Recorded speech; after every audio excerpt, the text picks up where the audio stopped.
Salut à tous, très heureux de vous retrouver pour un nouvel épisode du Dunk Hebdo NBA podcast. On se retrouve cette semaine pour notre deuxième bilan. Vous l'avez appris au début du mois de décembre. Cette année, on va faire un bilan, un pointage tous les 20 matchs. On l'avait fait début décembre et la NBA, ça va vite. À peu près 6 semaines plus loin, nous sommes à la mi-saison. Donc 20 nouveaux matchs se sont passés. Donc c'est l'heure, avec mes acolytes, de discuter, de faire un nouveau point sur la saison NBA dans ce concept qui n'a toujours pas de nom. Tom, est-ce qu'il y a un nom qui te plaît pour ce concept? Moi, je t'avoue que il y a rien qui me, il y a pas d'effet DH20, tu vois. Il y a pas l'idée, DH20, c'est ça. Il y a pas encore ça. Moi, j'avais bien aimé le 4K. J'avais bien aimé le 4K. Moi, je suis désolé, le 4 quarts, ça me fait penser aux après-midi. Bonjour mamie, aux après-midi avec ma grand-mère à jouer aux petits chevaux. Hein. Je suis désolé. Oui, je joue aux petits chevaux, je suis né en 1970, visiblement. Constant, est-ce qu'il y a un titre qui t'inspire pour cette séquence? Alors moi, j'ai pas d'inspiration. Le 4K, franchement, c'est pas mal. Hein. Donne un côté un peu convivial, un peu familial, ouais, très grand-mère, mais moi, j'aime bien. Hein. Franchement, pas mal. Hein. Peut-être que le 4 quarts va remporter la mise. On ne sait pas. On demandera aux auditeurs. Ouais, on demandera aux auditeurs si vous aimez bien. On va vous refaire un sondage, mais peut-être que vous aimez bien le 4K. Du coup, pour rappeler un peu la formule, on va donc faire un bilan des 20 derniers matchs. On va mettre en avant une équipe, une stat équipe positive, négative, une stat joueur, positive, négative. Ça nous fait donc 4 points par personne, dont 12 points à aborder. Donc, vous nous connaissez, parfois on est un petit peu long, donc le programme est très chargé. On vous rappelle de nous suivre sur YouTube. On a dépassé les 1500 abonnés. Merci. Mais n'hésitez pas à continuer à vous abonner sur les plateformes de streaming, Apple Podcast, où on s'approche des 300 notes. Donc, n'hésitez pas à nous noter, et Spotify, et puis aussi toutes les autres, votre application de podcast préférée. On a un peu rouillé. Ça fait longtemps qu'on n'a pas enregistré. On marque une petite pause et puis on va commencer par la première partie que je n'ai pas citée, vu que je suis un présentateur un peu rouillé. Ce qu'on retient des 20 derniers matchs, messieurs. Alors, il s'est passé seulement 6 semaines environ depuis le dernier épisode, mais 6 semaines en NBA, parfois, c'est très long. Alors, je vais commencer par toi, Constant. Tu retiens quoi de ces 6 dernières semaines, du coup? Il y a 2 choses que je retiens. La première chose, c'est il y a eu ce débat au moment où Donovan Mitchell a mis ses 70 points, Donovan Mitchell, ou 71? Je sais plus. 71, au moment où il y a eu toute cette prolifération de performances au scoring. Il y a eu tout ce débat sur la NBA de 2023 comparée à la NBA d'il y a 20 ans. Et ça rejoint mon point, c'est que aujourd'hui, j'ai l'impression que aucune équipe ne peut arriver les mains dans les poches en disant notre adversaire, on va les battre facilement. Ce que je retiens de ces 6 dernières semaines, c'est le nombre d'équipes entre guillemets favorites qui se sont fait cueillir par des équipes plus faibles. C'est vraiment un point que je retiens. On peut citer par exemple Boston qui a perdu contre OKC et contre Orlando 2 fois. On peut citer Portland qui a perdu pas mal de matchs contre des petites équipes. Donc c'est vraiment un point que je retiens, c'est que dans la NBA de 2023, il y a tellement de talents offensifs, il y a tellement de joueurs qui sont capables de prendre feu à 3 points que aucune équipe, hormis quelques exceptions, je pense que si tu joues les Rockets, bon, tu peux te dire, bon, la soirée va être un poil plus cool que prévu. Mais pour moi, vraiment, il y a vraiment, tu ne peux pas te ramener les mains dans les poches en disant match gagné. Ça n'existe plus dans la NBA de 2023. Et le second point, mais qui est lié uniquement à une conférence, c'est le bazar complet à l'Ouest, quoi. C'est vraiment West. Là, c'était déjà au bout de 20 matchs, c'était déjà un peu le bazar, mais là, entre les Warriors qui sont 6e et les Lakers qui sont 13e, il y a 2 matchs d'écart. Il y a 8 équipes qui se séparent en 2 matchs. Ça, c'est un truc où je me dis, peut-être que dans 20 matchs, ça aura évolué, mais pour l'instant, c'est vraiment le Far West, quoi. Je me permets, avant de te donner la parole, Tom, de rebondir, parce que moi, ça rejoint un peu ce qu'a voulu dire Constant. C'est vraiment les perfs XXL, en fait, sur quoi je veux revenir. Vous savez, sur Basketball Reference et sur StatHead, qui est donc espèce de site qui regroupe tous les sites de référence de statistiques sur le sport américain, et la possibilité de faire des recherches historiques, passons. Et ils ont une statistique qui s'appelle Game Score. Donc c'est une espèce de statistique qui veut réunir en un seul chiffre la performance. Bref, je suis remonté depuis 1980. On a assisté depuis le début de la saison à 3 des 10 plus grandes performances de saison régulière selon cet indicateur dans cette saison 2022-2023 et dont 2, donc Donovan Mitchell à 71 points et le fameux triple-double de Luka à 60-20-10. On a assisté à 2 performances du coup top 6 dans ce cas-là sur ces 6 dernières semaines. C'est n'importe quoi. Et je te rejoins Constant, il y a beaucoup de performances très très impressionnantes et c'est une période de l'année que je trouve toujours un peu difficile à suivre. Parfois, c'est un peu le ventre mou de la saison. Et je trouve que ces performances XXL, au moins, ça donne un petit peu de piment à ce qui se passe. Mais effectivement, on a faut pas minimiser ce qui s'est passé. C'est parmi les plus grandes performances des 40 dernières années qu'on a vues à 5 jours d'intervalle. Enfin, c'était n'importe quoi. Tom, je te laisse enchaîner. T'as retenu quoi, toi? Moi, sur les 20 derniers matchs, c'est vraiment la domination de Nikola Jokic. C'est vraiment sa domination vraiment sur la ligue. C'est vrai que il a commencé à la saison, on avait dit un petit peu timidement, notamment au niveau de son taux d'usage de possession. Et puis au fur et à mesure, le monstre est revenu. Et puis là, c'est effrayant ce qu'il fait. En fait, t'as l'impression il est toujours en chausson, mais il est inarrêtable en fait, Nikola Jokic. Et personnellement, j'ai jamais vu ça, en fait, quelqu'un aussi facile. C'est vrai qu'il y a eu des périodes où par exemple, je me souviens la période de LeBron James à Miami, quand ils font je crois que c'est 27 victoires de suite, entre janvier. Ouais, et où LeBron était instoppable des 2 côtés du terrain et c'était vraiment incroyable de voir ça. Mais tu vois, la domination en fait de Nikola Jokic, limite ça me choque. En fait, limite, tu vois, il va il fait des passes, il va scorer, il va scorer efficacement, il va totalement dominer le jeu de son équipe. Limite, ça va plus me choquer. C'est genre, bon, ok, c'est un pivot, un pivot qui mène le jeu, qui fait des bounce passes, qui sert tout le monde, qui distribue. Ah tiens, il a un triple double à la mi-temps. Ah, c'est limite, ça te choque plus quoi. Vas-y, Constant, vas-y. Ah, excuse-moi. Non, bon, alors, moi, je suis habitué à avoir des triples doubles à la mi-temps, donc les performances de Nikola Jokic, bon, voilà, c'est quand je vois les gens dire, franchement, il est à 12 passes du triple double de moyenne. Je suis en mode first time pour vous les gars, mais moi, j'ai connu ça 3 années dessus. Mais j'ai vu, je crois que c'est Hardwood Paradox qui a tweeté ça. Il y a des matchs où c'est vraiment Jokic qui tente juste des passes et qui se dit, est-ce que ça va fonctionner cette passe-là? Enfin, il est tellement dominant, le gars, il se permet d'expérimenter des passes en plein match, quoi. Le match face aux Lakers. Qu'est-ce que c'est que ça? C'est vraiment, il expérimente. Et dès que tu vois que Denver a un peu plus dans le dur, il se met à scorer et il se met à scorer à 60% au tir. Donc, à l'heure actuelle, on n'est qu'à la mi-saison, donc il peut se passer plein de choses. Mais à l'heure actuelle, je ne vois pas qui peut ravir le titre de MVP à Nikola Jokic, hormis la fameuse fatigue des votants. J'en parlerai, mais j'ai fait quelques recherches statistiques sur un joueur qui sera dans la course MVP, mais loin du vraisemblablement futur vainqueur Nikola Jokic. Et quand tu vois la saison que peut mener, par exemple, un mec comme Doncic, tu regardes les stats et il est toujours très loin de Jokic et tu te fais, qu'est-ce que c'est que ça? Tu vois, c'est pas normal qu'il se retrouve parfois largué. On est où là? Et effectivement, je parlerai aussi d'un autre joueur de Denver, mais sensation de facilité, de pleine. Tu disais, Tom, cette période LeBron, c'est un peu un joueur qui l'évite, en fait, qui est en totale maîtrise de son sujet. Et là, on est un peu dans ce même cas de figure, je trouve, avec Jokic. On pourrait même rajouter peut-être Steph 2016. C'est ce que j'allais dire. Peut-être 2016, mais c'était différent, Steph 2016. C'était différent. En termes de lévité, là. Ouais. C'est pas mal. Enfin, oui, c'était lévité, mais tu vois, c'était pas la même domination on-ball, en fait, j'avais l'impression, Steph. Tu vois, en 2016. Oui, je comprends. Tu vois? Alors oui, tu vois, c'était vraiment beaucoup d'explosions et puis c'était la première fois qu'on voyait quelqu'un exploser autant, notamment au niveau du 3 points. Là où, Jokic par rapport à là où, c'est-à-dire que tu vois, pour moi, il y a vraiment eu un grand gap entre, par exemple, la saison 2015 de Curry et la saison 2016 du coup de Curry. Mais là, Jokic, tu vois, le mec sort de 2 MVP. C'est ça, il sort de 2 saisons MVP, quoi. Et t'as des mecs qui font des saisons MVP à côté, pas loin, mais malgré ça, et malgré la fatigue du votant, comme tu l'as dit tout à l'heure, on sent, limite, tu vois, normalement, quand t'as la fatigue du votant, t'es pas censé être aussi haut, en fait, dans les votes pour le 3e.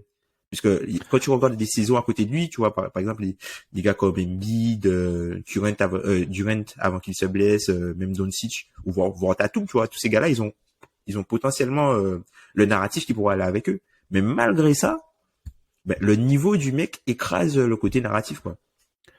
Après ça, et on va enchaîner, je sais plus, j'avais lu ça où, mais ça existe de moins en moins. En fait, par exemple, vous vous souvenez, l'année, on avait dit, Giannis n'aura jamais défenseur de l'année et MVP, parce qu'en fait, historiquement, ça n'existe pas. Je pense que les votants, maintenant, ils ont peut-être dépassé cet aspect narratif. Et puis, il existe toujours, notamment sur le MVP, mais je pense que on s'en détache. C'est moins prégnant qu'il y a par exemple 10 ans. Enchaînons, messieurs, avec le côté équipe dans le positif. Je vais garder le même ordre. Constant, quelle est l'équipe que tu veux mettre en avant sur ces 20 derniers matchs? On a un peu triché, on sait, techniquement c'est pas 20, mais on va dire que c'est 20. Voilà, vas-y. Ouais, c'est un peu plus de 20. Ça dépend des équipes. Mais la première équipe dont je voudrais parler, c'est Memphis. Bizarrement, c'est pas Tom qui parle de Memphis. En fait, je voudrais souligner le fait... Non, c'est vrai. Je voudrais souligner le fait que Memphis, le changement de statut en fait de Memphis, qui pour moi est définitif depuis ces 20 derniers matchs, parce que autant l'an dernier Memphis avait fait une énorme saison, mais tout le monde parlait de Memphis. Là, cette saison, Memphis, de ce que je vois moi, après je peux en louper, mais Memphis, ils font leur trou petit à petit. Pas grand monde parle d'eux. Franchement, hein, il y a d'autres équipes qui sont mises un peu plus en valeur que ces Grizzlies, et depuis 20 matchs, ils ont le meilleur net rating, ils sont à 9.7. C'est 2 de plus que les Nets qui sont seconds. Ils sont 8e attaque, mais surtout ils sont la meilleure défense. Et ça, c'est un point que je voudrais souligner, c'est que Jaren Jackson Jr., il fait une saison calibre Deep Boy. Je sais pas s'il le sera, mais en tout cas, la saison de Jaren Jackson Jr., je la trouve exceptionnelle. Il y a toujours les vétérans qui commencent à... il y a toujours les vétérans qui sont là pour apporter en sortie de banc. Moi, je deviens de plus en plus fan de Tyus Jones. Franchement, je trouve que ça colle parfaitement au type de joueur que j'apprécie en sortie de banc. Il y a le retour de blessure de Desmond Bane qui se fait petit à petit. Il a mis un peu de temps à prendre ses marques, mais là, ça commence à revenir. Il y a Ja Morant qui joue toujours à un très fort niveau. Donc voilà, je voudrais féliciter les performances de Memphis récemment.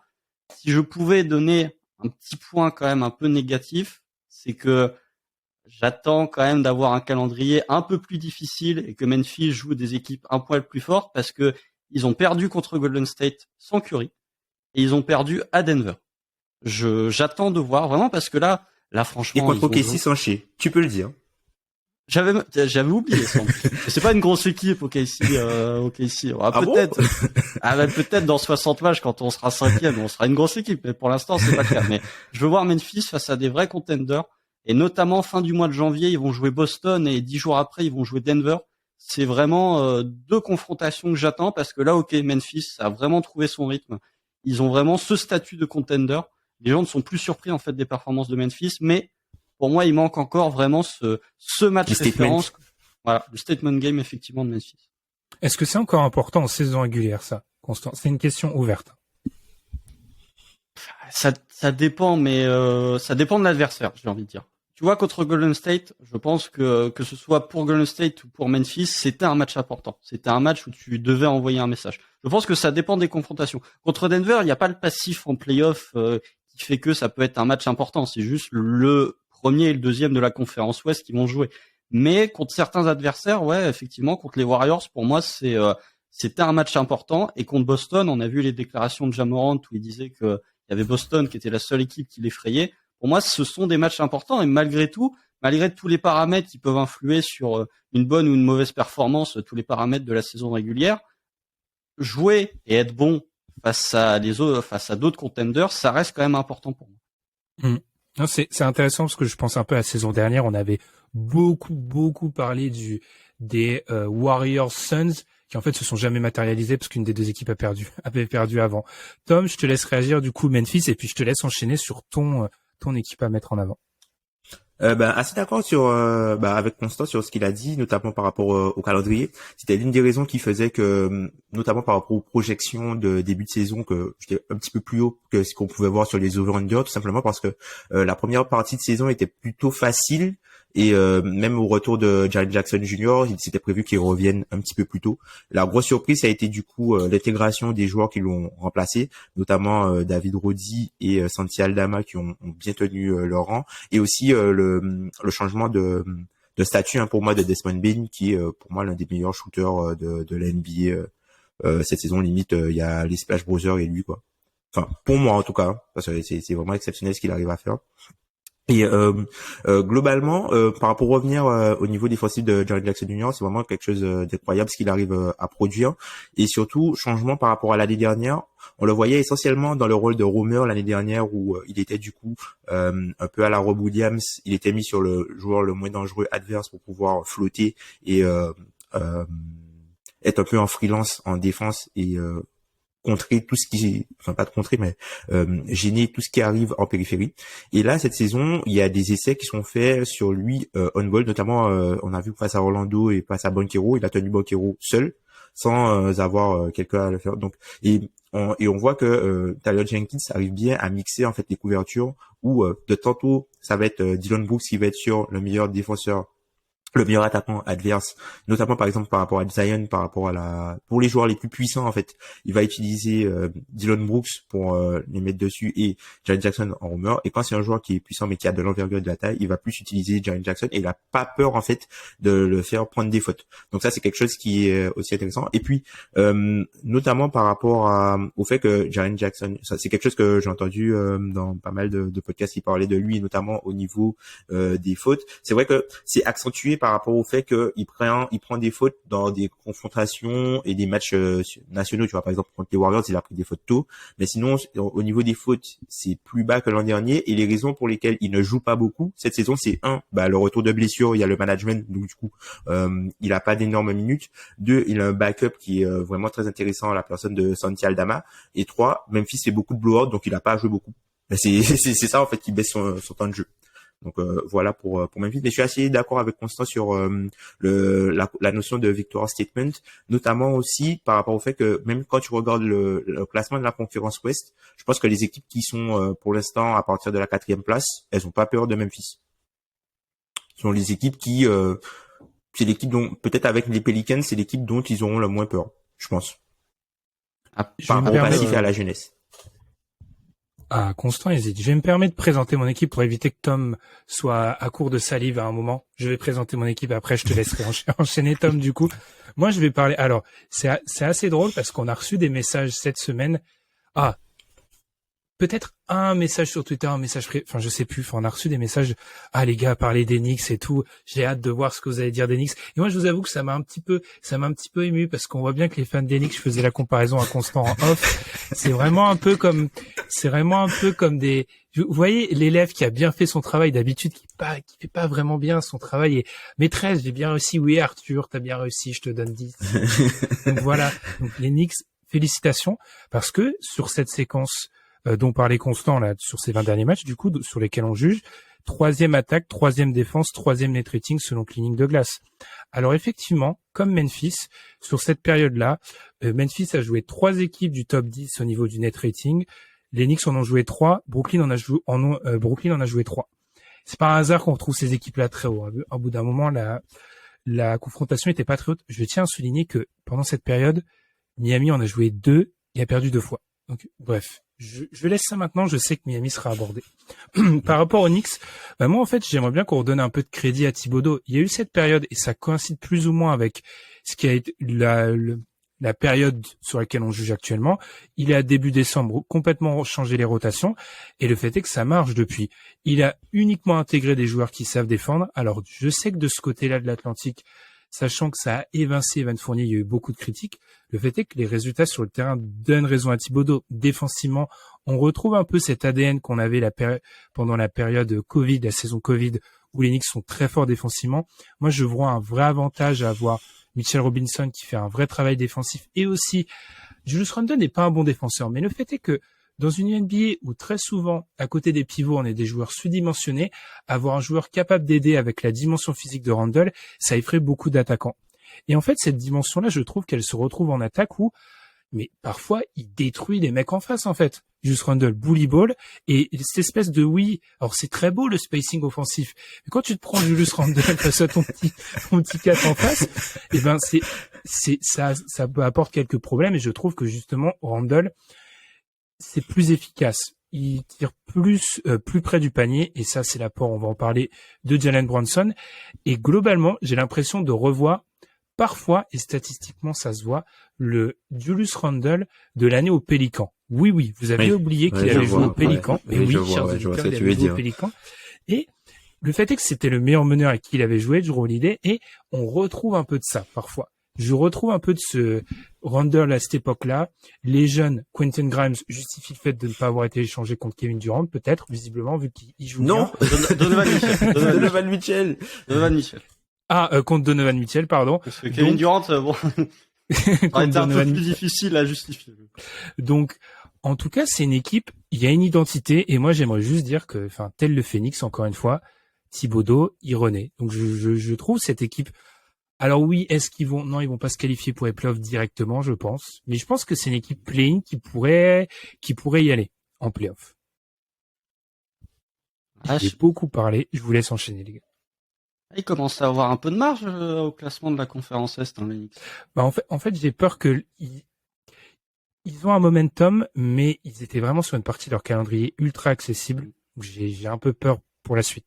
Mais effectivement, ils vont être play-in, hein, parce qu'en fait, quand tu comptes les Hornets, Pistons, Magic, et ensuite quand tu regardes que les Wizards sont en train de tomber, les Bulls aussi, ils y sont déjà au play-in en fait, plus ou moins. Enfin, même Toronto, Toronto, ouais. Ils ont 5 matchs d'avance sur Chicago et sur Toronto qui sont à égalité pour le dernier spot au play.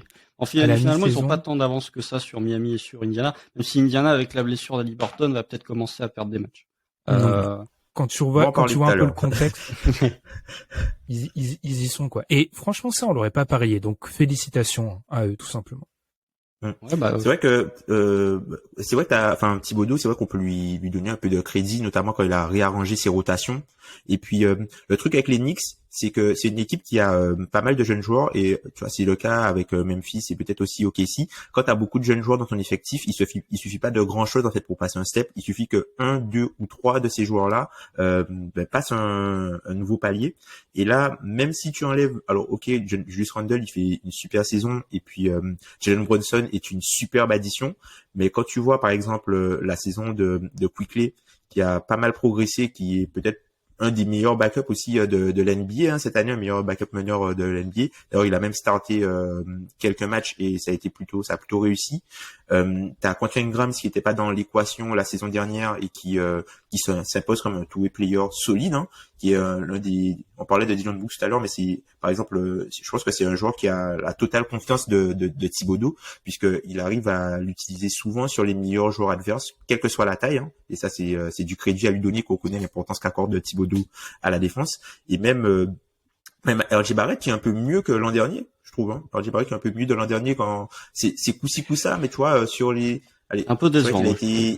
Il a été un peu blessé, mais je trouve que, par rapport à ce dont l'équipe a besoin et son rôle, au final, ça va, tu vois. Il est pas. Mais justement, est-ce que tu trouves pas que c'est décevant parce que son rôle a été un petit peu diminué, quoi? Oui, parce qu'il y a meilleur que lui, en fait. Donc il y a meilleur que lui. C'est normalement, tu veux que ce soit lui, en fait, le meilleur joueur pour aller plus haut, mais là, tu vois, il se fait au fait d'être role player avec un peu plus d'extra, quoi. Ouais, non, je suis d'accord avec ce que tu dis. Alors Thibodeau, tu sens que il s'est dit, bon, au début de saison, il s'est dit, je vais faire une rotation à 10. Puis là, quand il a vu que ça marchait pas, il a fait rotation à 6. Allez hop, c'est bon. Au revoir Cam Reddish. Au revoir Cam Reddish, au revoir Evan Fournier, là c'est bon, là vous m'embêtez là à être nul, là non, je vais retourner à 6. Ouais, je sais plus quel match là où il tourne à 6 avec Quickley et les autres jouent 38 et 40 minutes, et t'as un peu d'Artenstein qui joue 8 minutes, t'as Obi Toppin. Mais oui, même lui il commence à sortir un peu, tu vois, Artenstein au profit de parfois Sims, ouais. Qui est beaucoup plus énergique, tu vois. Donc et même tu l'as mentionné tout à l'heure, Ben, mais Mitchell Robinson, il est solide, hein. Il est hyper solide, il est bestial. Tu vois le fameux protecteur de cercle 5 rim runner que tout le monde survend sur à peu près 14 profils NBA, parce que ça c'est mon combat actuel. Lui, il y est vraiment. Lui, c'est bon, il est arrivé à ce stade. Il y est.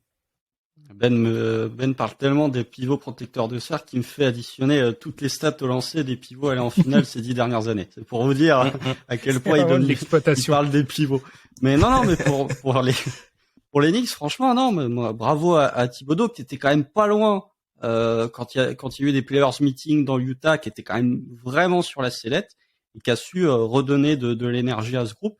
Après, crédit aussi à Emmanuel Quickley. Moi, vraiment, en début de saison, je pensais que c'était un défenseur médiocre. En fait, c'est un bon, voire très bon défenseur en sortie de banc. Quentin Grimes, je suis content d'avoir tweeté au Christmas Day 2021 qu'il fallait faire attention à Quentin Grimes. Pour une fois, j'avais vu juste sur un joueur. Et voilà, le Julius Randle, on parlait de la défense de Julius Randle. Tu disais que c'était pas un bon défenseur. Le match contre les Bucks, il fait une super défense sur Giannis. En individuel quasiment tout le temps. Bon, après, il tire à 9 sur 29, dont 8 tentatives à 3 points dans le premier quart. Mais ça, c'est un petit peu ça pour Julius Randle. Il peut pas être parfait. Le seul point sur lequel je serais un peu négatif concernant ces Knicks, c'est qu'il y a trop de quatrième quart où ils sont devant de 12 points et où l'adversaire revient à 3 alors qu'il reste 2 minutes 30. Ça commence à faire beaucoup de matchs. Contre Indiana, ça a fait ça. Contre Washington, ça a fait ça. Les Knicks n'arrivent pas à faire une performance complète sur 48 minutes. Il y a toujours un trou de 5 ou 6 minutes où l'attaque ne performe plus et où ça permet aux adversaires de revenir. Je rajouterai avant d'enchaîner, Tom, sur ton équipe. Il y avait cette stat très marrante que j'avais lue sur The Athletic. Les Knicks, en NBA, seuls les Spurs et les Hornets font pire en termes de comeback. Ils ne reviennent jamais. Quand ils sont menés de 10 points, c'est terminé. Le match est terminé. Ils sont revenus seulement sur 12% des matchs où ils ont été menés de 10 points, ils ont réussi à revenir. Seuls les Spurs et les Hornets font pire. Donc, quand tu es en compagnie des Spurs et des Hornets cette année, c'est pas très bon. Tom. Incroyable cette stat. Alors, moi, j'ai envie de vous parler, en fait, du Miami Heat.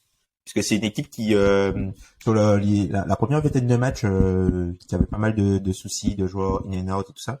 Et du coup, sur les 20 matchs après, puis comme j'avais dit à Noël, c'est une équipe que j'aime bien regarder, notamment par rapport à Jimmy Butler. Et en fait, j'ai envie de revenir en fait sur le playmaking défensif, du Heat. Alors c'est vrai que c'est quelque chose auquel je suis très sensible, notamment par rapport à comment Memphis jouait l'an dernier et le fait d'avoir des possessions supplémentaires par rapport à l'adversaire.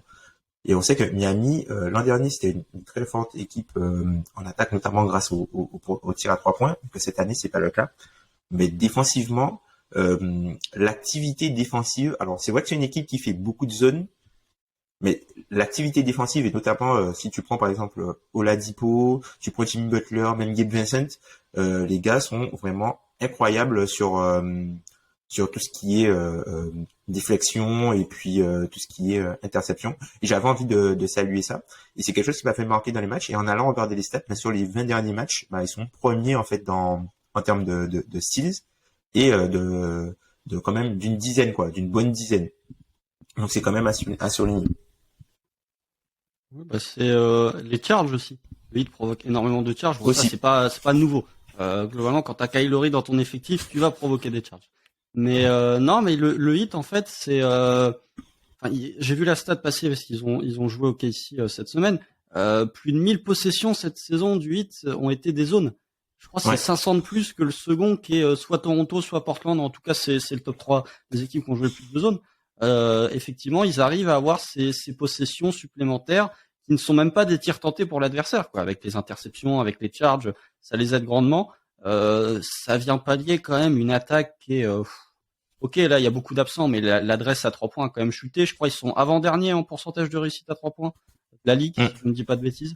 Donc là, en fait, ça rejoint un peu ma théorie que j'ai dit, je crois hier ou avant-hier, c'est les années impaires du Heat. Et ils sont moins bons que les années paires. Allez checker les années paires et impaires du Heat, ils sont toujours moins bons. Mais oui, Jimmy Butler. En fait, ce qui m'inquiète pour ce Heat, c'est que l'an dernier, Jimmy Butler était quand même main dans les poches la saison régulière. Là, je le trouve beaucoup plus impliqué en régulière, ce qui pour moi montre que le Heat n'a pas cette marge de manœuvre qu'ils avaient l'an dernier, par exemple, qui est aussi dû aux blessures, parce qu'entre Bam Adebayo qui loupe beaucoup de matchs, Tyler Hero qui loupe pas mal de matchs, ça ne les aide pas, mais je trouve que il y a un apport supplémentaire de Jimmy Butler qui montre que effectivement le Heat n'a pas forcément la marge de manœuvre qu'ils avaient l'an dernier. Et encore une fois, quand t'as Erik Spoelstra, il se repose sur quoi? Sur sa défense pour continuer à faire gagner des matchs. On parle de la défense du Heat, je tiens juste à souligner que par rapport aux autres équipes qui jouent de la zone, c'est de la zone choisie et pas subie, en fait. C'est la grosse différence. Subi, ouais. Parce que Portland, ils jouent pas de la zone. Ils jouent pas de la zone parce qu'ils ont envie de jouer de la zone. C'est vraiment pour limiter la casse. Ok. Bah on va continuer les gars parce que Attends. Ouais. Vas-y. Ouais, juste pour revenir un truc sur peut-être une constante côté hit. T'as parlé de Jimmy Butler qui s'emploie, le niveau de Bam Adebayo offensivement cette saison. Je trouve que là il commence à avoir des fois j'ai l'impression de revoir le Lamarcus Aldridge d'il y a peut-être 10 ans où tu vois l'espèce Ne me de redonne pas mid-range espoir, Tom. l'espèce de mid-range automatique là, c'est l'état et là il arrive à aller dans ses spots tout ça. Parce qu'au début Bam il bénéficiait beaucoup du fait d'avoir les dribble and off pour pouvoir du coup créer le premier décalage. Là il y a plus de dribble and off. Il arrive à aller dans ses spots et il a vraiment le mouvement automatique. Alors soit il peut se créer son tir directement à mi-distance, notamment quand il y a du drop, par exemple face à Brook Lopez, on l'a vu sur leurs deux derniers matchs. Il y a du drop, ok, je prends mon tir, tu peux reculer si tu veux, moi je vais prendre mon tir, je suis à l'aise avec ça. Ou sinon sur des situations de pick and pop à l'ancienne, quoi, un peu à la Brandon Bass, où il est, tu vois, dans l'espèce de zone l'ongle, comme on dit. Et je trouve que c'est vraiment un joueur très consistant. Et on pouvait se plaindre du manque d'agressivité il y a quelques saisons, même jusqu'à la saison dernière. Là, je pense que c'est ok, Jimmy Butler, je pense que c'est peut-être le plafond de l'équipe. Mais là, je crois que Bam, c'est devenu le plancher de l'équipe. Je pense qu'on s'est jamais plaint du niveau d'agressivité vraiment en saison régulière de Bam Adebayo. C'est plutôt une question de playoff. Les fans du 8 s'en plaignent, hein. Ah, mais les fans du 8, ils ont des attentes sur Bam Adebayo qui sont complètement exagérées. Ça, les fans du 8, oui, attention. Ensuite... Non, mais même, non, vas-y. Moi, je voulais juste dire que Tyler Hero, pour moi, a encore franchi un step cette année. Ouais. Que c'est vraiment un atout majeur de l'attaque du 8. Il y a beaucoup de matchs où tu dépends pas mal de la réussite à 3 points de Tyler Hero, et lui prend la gestion de l'attaque. Tu le vois beaucoup plus faire de pick and roll, un peu moins d'ISO. Enfin, ça devient vraiment un joueur beaucoup plus complet, je trouve, offensivement. Oui, il compense la perte de niveau de Laurie un peu. Eh bien, après avoir distribué les bons points, place aux mauvais points. Et on va enchaîner avec les équipes sur lesquelles il faut taper. Alors, sachant que j'ai trop discuté sur les Knicks, je vais rapidement placer mon équipe et je vais vous laisser ensuite enchaîner avec les vôtres. Moi, c'est Dallas. Parce que Dallas, sur la période dont on parle actuellement, donc ces 6 dernières semaines, c'est la 20e équipe NBA net rating, c'est la 10e attaque, mais c'est la 25e défense, et c'est surtout la 20e attaque contre les pires défenses NBA. Contre les 10 pires défenses NBA, c'est la 20e attaque. Donc, ils bénéficient beaucoup de leur match contre les mauvaises défenses NBA pour scorer beaucoup. Moi, j'ai l'impression, pour chacun des points, j'essaye de trouver une conclusion un peu plus générale. J'ai l'impression, en regardant ces classements, en regardant aussi beaucoup les Hawks, que les espèces d'héliocentrisme exagéré, c'est bon. Les équipes ont compris comment défendre et je trouve vraiment que les bonnes défenses maintenant, ok, sur le pick and roll, on est ultra agressif. On va obliger ton joueur à lâcher le ballon. Les pick and roll qui démarrent à 10 mètres du panier, on se fait plus avoir. Et globalement, ça fait 3-4 ans qu'on voit ces héliocentrismes-là et les équipes ne se font plus avoir. Pour revenir sur le cas typique de Dallas, en fait, c'est la perte de Jalen Brunson qui paye, sur laquelle ils perdent beaucoup. Et puis, je trouve que le basket proposé est vraiment offensivement. Il y a beaucoup cette comparaison qui est faite avec l'équipe de Houston il y a quelques années. Mais l'équipe de Houston il y a quelques années, c'était un choix aussi, mais il y avait plus de talent. Je trouve qu'il y a un manque criant de talent dans cette équipe. Ils ont que des joueurs de fin de chaîne. Ces joueurs sont intéressants, mais par exemple, on parle du retour entre guillemets d'un Frank Ntilikina, mais Frank Ntilikina reste un joueur de fin de chaîne dans ce qu'on peut voir du côté de Dallas. Donc c'est une équipe qui globalement joue beaucoup d'ISO, numéro 1 en NBA, et tout Luka Doncic qu'il est, je trouve que c'est une équipe dont le bilan est vraiment trompeur sur la précarité offensive de cette équipe. Vraiment. Enfin, offensivement, c'est très très précaire. Et moi, ma question, c'est est-ce que c'est pas la dernière année qu'on voit ça? Alors contractuellement, ça sera difficile, mais c'est fini de mettre juste Luka héliocentré et j'aurais espéré que des joueurs sortent du chapeau. Je pense vraiment que c'est la dernière année où on peut se permettre ça du côté de Dallas et que des exploits en playoff ne devraient pas cacher le niveau mais nullissime de cette équipe quand Luka est pas sur le terrain. Bah c'est en fait avec les Mavs avec Luka, ils ont un peu ce syndrome qu'avaient les Nuggets par exemple l'an dernier, les minutes sur le banc de Jokic. C'est vraiment, ça dure 5 minutes, t'as l'impression que ça en dure 45, quoi, pour les Mavs, tellement c'est compliqué. En fait, ils sont dépendants de 2 trucs. Effectivement, de Luka Doncic et de la réussite à 3 points de Christian Wood. C'est-à-dire que si t'en as un des deux qui est absent, ne serait-ce que Christian Wood, bah en fait l'attaque des Mavs devient ultra prévisible, quoi. Ça va être beaucoup de tirs à 3 points, beaucoup trop de tirs à 3 points. Je pense que même au niveau des totaux, ils doivent pas être si loin que ça du Houston de la grande époque. Après, au niveau des ISO, je serais un peu plus dubitatif parce que Luka cette année c'est 7,6% d'ISO. Je suis allé checker hier James Harden, la grande époque de James Harden. Il y a des saisons où il est à 16% d'ISO. 16, ouais, 15, 16%. 16, ouais. Ça commence à faire un poil beaucoup, mais voilà, effectivement, ils sont très dépendants soit de Christian Wood, soit de Luka Doncic. Mais pour l'instant, j'ai envie de dire, au niveau du bilan, ça fonctionne en soi. Ils sont un peu extirpés de la masse problématique de Ils la ont enchaîné, conférence ouais. Ouest. Ils ont bien enchaîné à un moment donné, ouais. Ouais, donc après il y a la blessure de Dorian Finney-Smith et de Josh Green ces derniers temps qui n'aident pas. Ça leur fait des manques assez importants, mais effectivement il y a quelques joueurs qui sous-jouent du côté de Dallas et effectivement tu es obligé de t'en remettre à Luka aux 35 points quasi quotidiens de Luka pour espérer gagner des matchs. Tom, je te laisse enchaîner. J'ai pas grand chose à ajouter, hein. Enfin, c'est vrai que c'est une problématique qu'on avait vu venir dès la période de Brunson, et ils ont essayé de faire venir des ball handlers. Alors oui, c'est vrai qu'avoir Spencer Dinwiddie en deuxième ball handler, c'est pas forcément la meilleure idée, parce que c'est quelqu'un qui est plutôt inconsistant et qui va sortir des gros matchs de temps en temps, mais qui peut parfois te faire perdre des matchs. Mais et ils ont essayé, tu vois, ils ont essayé Kemba. Là, ils ont rappelé Hardy pour essayer de lui donner un peu ce rôle-là. Mais tu vois, enfin, ils sont encore. Alors, on voit que c'est une équipe qui cherche. Et pour répondre à ta question initiale, Ben, je pense que c'est la dernière année en fait. Une fois que je les vois bien en fait, une fois que l'obligation des pics des Knicks liés au trade de Porzingis sera terminé, c'est-à-dire que le pic de cette année, ils doivent l'envoyer aux Knicks. Mais une fois que ça ce sera fait, je pense qu'on aura un move pour un bon joueur potentiel All-NBA, je pense. Avec l'espèce de move avec 3 picks, 3 swaps, le Dejounte Murray package. Le Dejounte Murray. Espérons qu'il aura le meilleur résultat. Est-ce que Mark Cuban a un fils qui aime bien un joueur aussi? C'est la question qu'il faut se poser, parce qu'à Atlanta, visiblement, c'est comme ça que fonctionne leur recrutement. Mais Dallas aussi, l'échec de la signature de McGee leur fait du mal aussi. Ils peuvent pas le mettre sur le parquet. Moi, c'est juste cette impression de quand je vois cette attaque fonctionner. Je parlerai pas vraiment de la défense, que pour moi, il y a d'autres choses à dire sur la défense, mais on n'a pas le temps. C'est vraiment cette idée de, j'ai l'impression de voir la même attaque fonctionner tous les ans avec des joueurs différents. Et je sais que certaines personnes vont mettre ça sur le dos de Luka Doncic, qui a parfois, oui, trop surresponsabilisé en attaque, mais le fait est que si l'alternative c'est Christian Wood ou des ISO de Dinwiddie, je suis désolé, tourne à 20% d'ISO en fait. Enfin, il y a un moment où faut choisir son poison. Donc, j'ai vraiment du mal avec la construction de cette équipe, et je trouve que c'est un bilan très trompeur. Mais passons. En fait, ouais. Vas-y, Tom.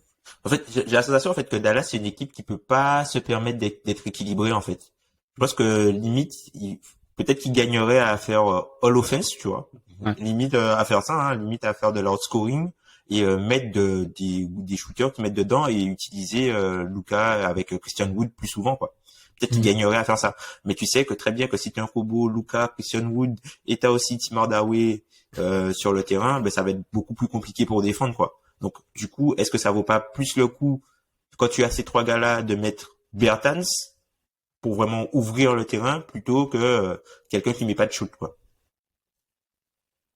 Je t'avoue que je suis perplexe, et surtout, enfin, les gars, le coach des Mavericks, c'est pas un coach offensif donc je sais pas. Ouais. Bref, passons. Il y a trop à dire. Pour moi, c'est une équipe sur laquelle, bref. On va enchaîner. Allez, je vais aller du côté de Tom. Dis-moi, Tom, ton point négatif. Alors moi, mon point négatif, alors Constant l'a un petit peu abordé tout à l'heure, moi je vais parler un peu des Pacers. Alors sur les 20 derniers matchs, en tout cas sur la période qu'on a pris, les Pacers, ils ont joué 17 matchs dans le clutch. 17 matchs. Donc c'est vraiment un équilibre très précaire. C'est vraiment un équilibre très précaire. Et sur les 17 matchs dans le clutch, ils en ont joué 13 où ils étaient derrière au début des 5 minutes. Pour expliquer, en fait, NBA.com, ils classent le clutch quand il y a des matchs qui ont 5 points d'écart maximum entre deux équipes en arrivant à moins de 5 minutes de la fin du match. Et dans cette période-là, il y a 13 fois où les Pacers sont arrivés derrière. Donc du coup, c'est un équilibre très très précaire et j'ai bien peur que du coup ça finisse par tourner puisque comme on le sait, le clutch c'est jamais faire quelque chose de durable forcément. C'est jamais quelque chose de forcément durable. Ce qui marche une saison peut ne pas marcher la saison prochaine et dans une même saison tu peux avoir de très bonnes prestations et des prestations un petit peu plus moyennes. Alors eux, ils ont l'avantage quand même d'avoir le wordplay avec Thalys Haliburton et aussi TJ McConnell qui est solide au niveau du wordplay, qui fait très peu d'erreurs, pas beaucoup de ballons, qui arrive à en voler pas mal. Mais c'est vrai que encore une fois, c'est un équilibre très précaire et j'ai bien peur que pour une équipe avec des joueurs aussi jeunes, ils puissent pas continuer comme ça. C'est spectaculaire au moins, Tom. Tu t'ennuies pas. Ouais. Ils sont fun à regarder quand même. Ouais. Au moins, ils sont fun à regarder. C'est vrai. Alors, on sait, Constant, je veux pas remuer le couteau dans la plaie, mais ton amour pour Tyrese Haliburton qui est infini. Bon, un peu sur le flanc, mais le fait est que c'est vrai que cette équipe d'Indiana, Tom, je relance pas Tom, mais est-ce que c'est pas le fait est que c'est pas très surprenant parce qu'on savait que c'était une équipe sur certains aspects qui était complètement sur régime, notamment sur l'adresse, pour certains joueurs qui étaient complètement inhumaines. Donc, Constant, ce qu'on voit du côté d'Indiana, c'est un peu le retour dans la normale, j'ai envie de dire. Bien sûr, mais un peu comme Utah aussi. On avait fait un podcast lié aux deux, ça a quand même bien baissé de régime. Même si Utah se maintient un peu comme ils peuvent. Mais après, on peut dire ce qu'on veut, mais Tyrese Haliburton, bon là il s'est blessé, mais il était déjà pas mal endommagé. C'est pas le mot exact que je vais employer, mais il était déjà pas mal pété. Enfin là il est blessé pour genou et poignet, si je dis pas de bêtises. Le gars a 2 blessures quand même. Donc ça montre que du côté d'Indiana, ça commence un peu à tousser. Mais effectivement, là tu es dans une situation où Indiana ne peut gagner ses matchs que grâce à son adresse, parce que défensivement, c'est pas une bonne équipe. Miles Turner, on a atteint le point blessure de Miles Turner. Ça y est, on est le 15 janvier. Ça y est, Miles Turner est questionable à peu près tous les matchs. Ça, c'était à prévoir. Mais oui, du côté d'Indiana, il y a toujours Bénédicte Mathurin, que moi je trouve toujours intéressant, même si sa réussite, son adresse a baissé, mais en même temps, il pouvait pas rester au niveau dont il était. Mais je le trouve toujours intéressant, même un Jalen Smith, qui s'est fait poster par Ja Morant cette nuit. Mais Jalen Smith, salement. Mais au moins il y va. Tu vois, moi je respecterai toujours les gens qui vont au compte plutôt que ceux qui font des business decisions. Mais voilà, je trouve que Jalen Smith est un apport intéressant. Que finalement, quand tu vois ces Pacers, ok, ils vont probablement s'effondrer ou être moins forts sur le restant de la saison que ce qu'ils ont été sur la première partie de saison. Mais de ce que j'ai vu, j'ai déjà envie de dire que la saison des Pacers est déjà réussie en fait. T'as des jeunes à potentiel, t'en as vu certains. Voilà, il reste juste à se débarrasser entre guillemets des vétérans, peut-être à la trade deadline, peut-être durant le processus, enfin peut-être durant l'intersaison, mais pour moi, Indiana, de toute façon, l'objectif n'était pas d'aller en play-off en début de saison, c'était de développer ces jeunes, et je trouve que les jeunes se développent plutôt bien. Eh ben, Constant, tu peux enchaîner avec ton équipe déception, enfin l'équipe sur laquelle tu veux mettre la lumière sur ces 20 derniers matchs. Alors, tu avais parlé de Jason Kidd en disant un coach défensif. Moi, je voudrais parler d'un coach qui est censé être défensif, mais qui est pas défensif, à savoir Chauncey Billups. Je voudrais parler de Portland. Je ne voudrais pas vous envoyer des fleurs, mais vous avez fait un podcast en début de saison sur Portland et Sacramento en disant que c'était trompeur. Aujourd'hui, il y a une équipe qui est bien au-dessus de l'autre au niveau des classements. Et pour moi, une des raisons pour laquelle Portland est en train de s'effondrer salement là depuis leur début de saison en 10-4, c'est qu'ils n'ont pas de banc. Ils n'ont pas de banc. Depuis le 1er décembre, le banc de Portland est 29e en minutes. C'est aussi le 29e en points par match. C'est le 27e en net rating. Il y a que 3 équipes qui sont moins, enfin, il y a que 3 bancs qui ont un moins bon net rating que celui de Portland. C'est les Spurs, les Rockets et les Hornets. Donc, et comme ta stat, Tom, quand t'es avec les Spurs, les Rockets et les Hornets, c'est que c'est pas bon signe, globalement. C'est vraiment pas bon signe. Quand tu vois leur meilleur joueur en sortie de banc, en tout cas le plus régulier, ça se débat entre Drew Eubanks ou Shaedon Sharpe. C'est pas viable. Sharpe qui est pas régulier du tout. Hein. Non. Ouais. Non. Donc je pense que le meilleur joueur en sortie de banc de Portland, c'est Drew Eubanks. Voilà. Donc c'est pas viable pour une équipe contender. Le reste, c'est du Justice Winslow qui l'avait blessé, c'est du Jabari Walker, c'est du Watford. Alors le seul point sur lequel je leur donnerais un peu le bénéfice du doute, c'est que il y a Gary Payton qui va revenir. Là, il revient, là il a joué 3-4 matchs, il va revenir progressivement, donc il va t'apporter au niveau du banc. Le reste, ça ne suffit pas en fait. C'est que Portland devient de facto, ne peut survivre que grâce à deux choses. Jeremy Grant, les fois où il décide d'allumer son cerveau, ce qui est assez rare ces derniers temps. Là encore, on voit les limites de Jeremy Grant, quoi. Moi, c'est un joueur que j'aime bien, Jeremy Grant. Mais il y a des situations où défensivement, il fait pas grand-chose. Offensivement, la sélection de tir est quand même assez incroyable, franchement. Mais incroyable, pas dans le bon sens du terme. Et ils sont obligés, enfin Damien Lillard est obligé de mettre des matchs à 45 points tous les soirs, au minimum 35, pour que Portland. La saison est sous-cotée, je pense, Lillard. Enfin, je pense qu'on globalement, je pense que les gens ne se rendent pas compte à quel point Lillard est fort cette saison, en tout cas. Moi, je le trouve moins fort, mais au moment où les gens se sont intéressés à Portland, c'est au moment où on a fait l'épisode, c'était le collectif qui brillait, et maintenant que l'équipe est moins forte, c'est Lillard qui tient l'équipe à bout de bras, mais il y a moins de bilan collectif, donc on les met moins en avant.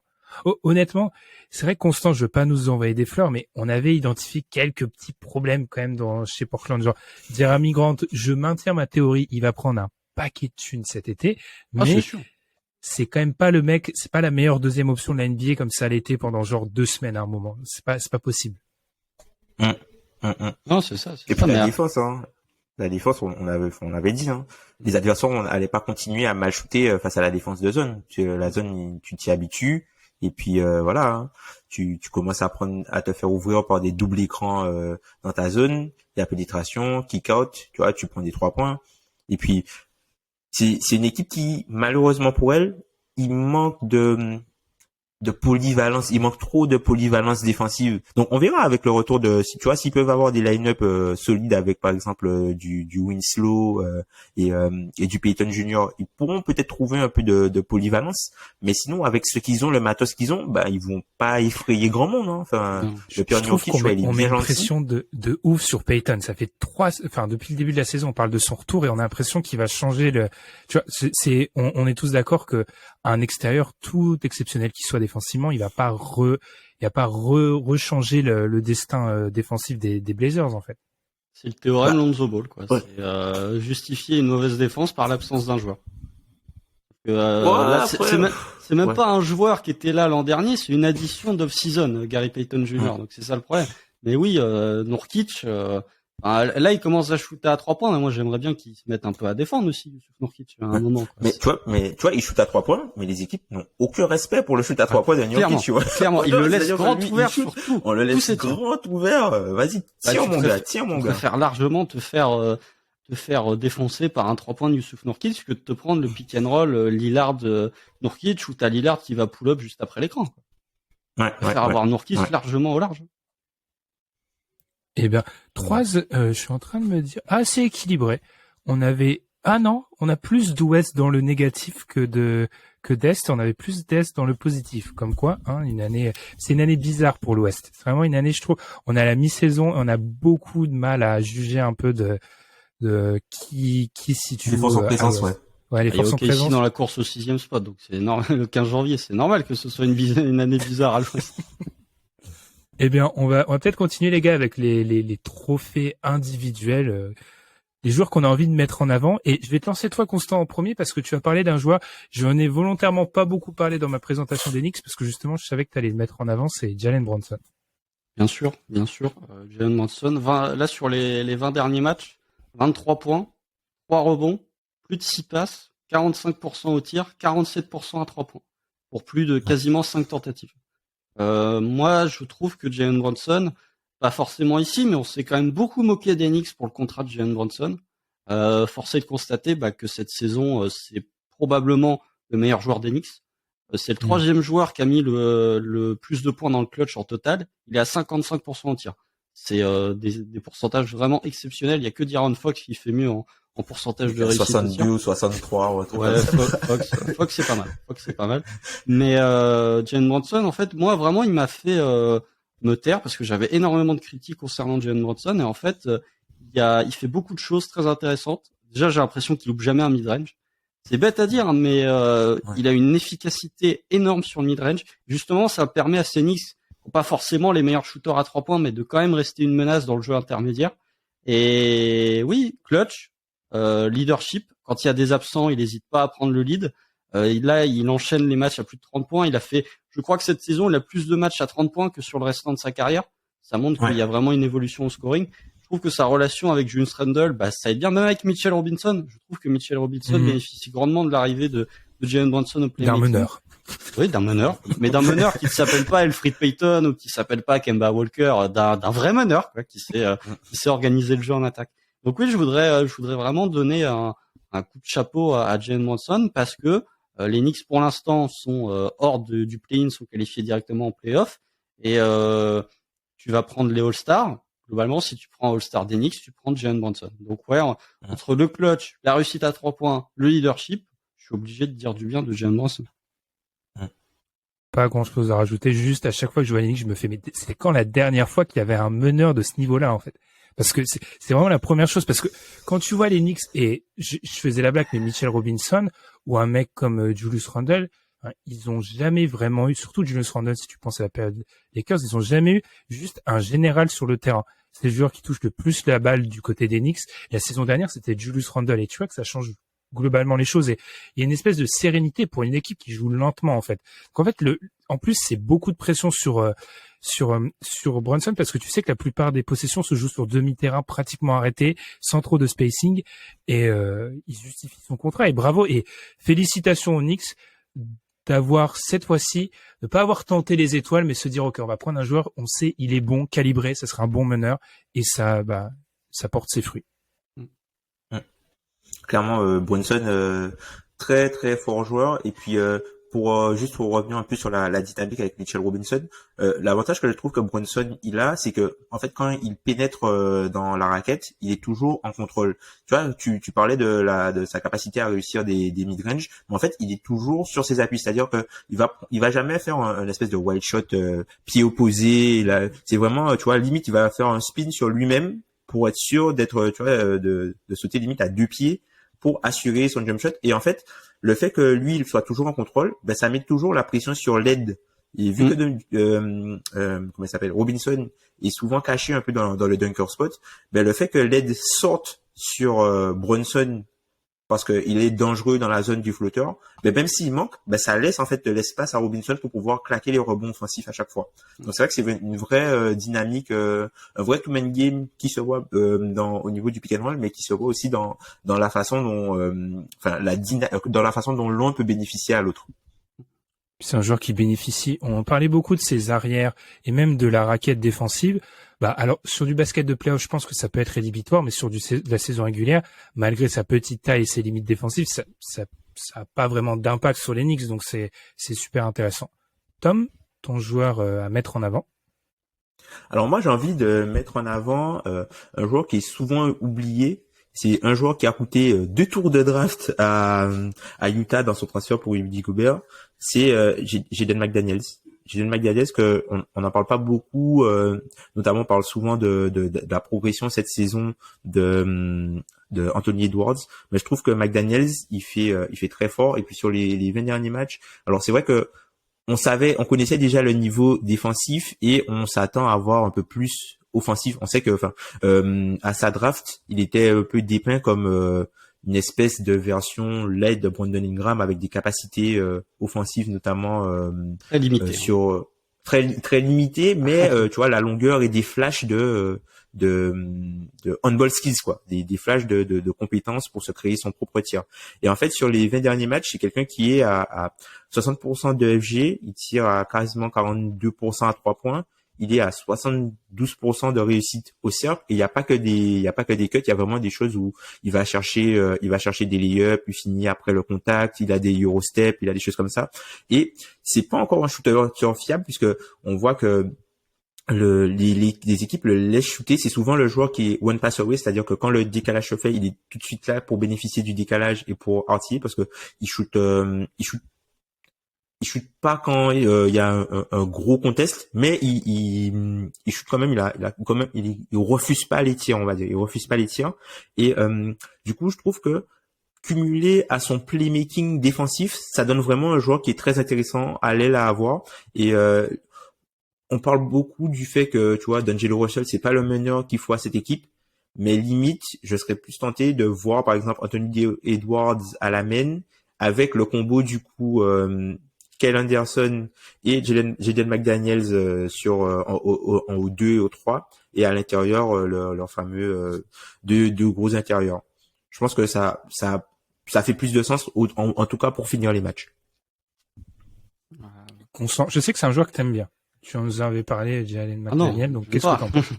Moi, j'aime pas. Non. Moi, je me rappelle, j'avais fait son scouting de draft pour Weird Thunder. Donc, c'était il y a Mathusalem, c'était il y a 2020. 2 ans. Il y a 2-3 ans, ouais. Ouais, 2020, ouais. Donc, il y a 2 ans et demi. Moi, j'en voulais pas du tout parce que le profil offensif était brut, mais c'était même pas brut. Ça, c'était, je sais pas, j'ai pas de comparaison, j'ai pas de métaphore, mais il était du brut. Et force est de constater qu'il s'est développé en un joueur offensif, comme l'a dit Tom. C'est le shooter de l'extra passe. Je pourrais appeler ça comme ça. C'est le shooter. C'est pas un shooter, mais sur l'extra passe, il est capable de sanctionner. Défensivement, c'était déjà une de ses qualités au moment de sa draft, donc je suis pas surpris.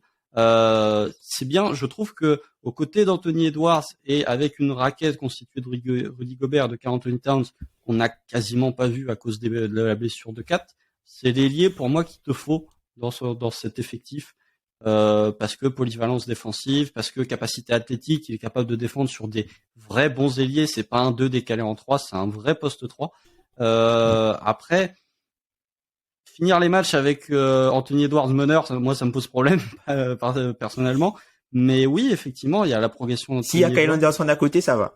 Ouais, mais pour après, moi, en tout cas. D'Angelo Russell est pas non plus le meilleur playmaker de la Terre, mais effectivement, Minnesota, on n'en parle pas spécialement, mais ça va mieux. Depuis une dizaine de matchs. Ils ont battu les Cavs, là, ce qui m'embête d'ailleurs pas mal pour les classements, mais bon, ils ont battu les Cavs cette nuit.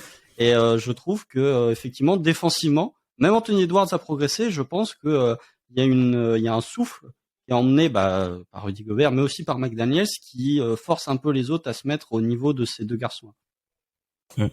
Eh bien, je vais terminer. Je vais rester à l'Ouest. Je vais rester dans la même division. Moi, je vais mettre en avant Aaron Gordon parce que c'est un joueur que j'ai toujours apprécié et je trouve que là actuellement, alors oui, Jokic, le fan d'Orlando se réveille enfin. Cette théorie, c'est la pire théorie du complot sur les podcasts, c'est vraiment la pire. Alors, je trouve que, il est arrivé à la trade deadline 2020, donc il a eu cette moitié de saison avec Nikola Jokic, mais là il est vraiment au sommet de sa complémentarité et vraiment de sa relation avec Jokic, c'est-à-dire que les espèces de passes lunaires de Jokic où Jokic va le trouver sur une passe aveugle, etc. Aaron Gordon sait toujours où se placer et je trouve que c'est un complément. Alors oui, compléter un mec qui est MVP, c'est toujours assez facile, mais pour moi, on a terminé cette phase un peu bâtarde du Aaron Gordon fin d'Orlando où il prenait beaucoup de tirs à mi-distance longs parce qu'il n'y avait pas de spacing autour de lui. Il était vraiment dans un rôle qui lui correspondait pas. Là, il prend 64% de ses tirs dans la peinture et on voit que c'est un joueur ultra efficace et ça rejoint un peu mon idée de Julius Randle. Lui, là, aussi, face au petit 4, là, spacing, ça découpe. C'est-à-dire que c'est pas possible.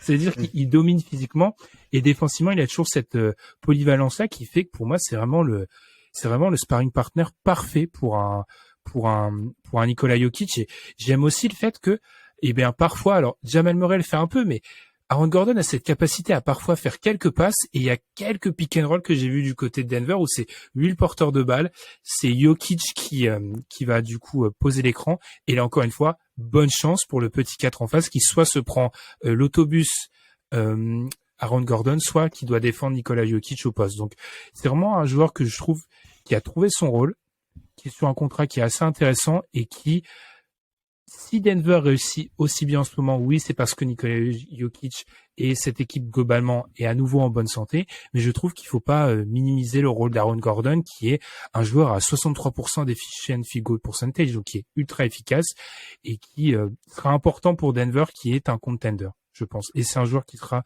déterminant pour dans cette conquête du titre, tout simplement. J'ai plus de salive, les gars. Qu'est-ce que vous avez à dire sur Aaron Gordon? Non, c'est là où on voit la capacité de Nikola Jokic à transformer des joueurs avec un QI basket limité, j'ai envie de dire, en des bons joueurs de basket. Parce que Aaron Gordon à Orlando, c'était compliqué. Hein. C'était en sélection de tir QI basket, il y avait vraiment des séquences où c'était le trou noir. Aaron Gordon à Orlando, il avait la balle, tu la revoyais plus. Après, on peut effectivement, Aaron Gordon fait une super saison, la complémentarité avec Jokic est évidente. Tu parlais des petits 4, mais en fait, t'as décidé. Je pense que dans certaines équipes, Aaron Gordon, il le mettrait au poste 5 sur certains line-up. C'est vrai. Donc, mais pour moi, c'est un tout Denver parce que l'arrivée de KCP et de Bruce Brown, elle fait tellement de bien à cette équipe, notamment KCP. KCP qui est à plus de 45% à 3 points. Ah non, mais c'est incroyable. Je trouve que c'est vraiment un tout, mais effectivement, s'il devait y avoir, je pense pas qu'il le sera, mais quoi que. Et s'il devait y avoir un second All-Star à Denver, ce serait Aaron Gordon et assez facilement. Après, effectivement, il est capable de bully son défenseur aussi parce que les qualités athlétiques sont largement au-dessus de la moyenne. Mais c'est devenu un joueur intelligent et pas juste une brute de décoffrage. C'est vrai, mais même sur, tu vois, une action qui met vraiment un exergue ce que vous venez de dire, c'est par exemple sur l'espèce de passe volée contre les Lakers.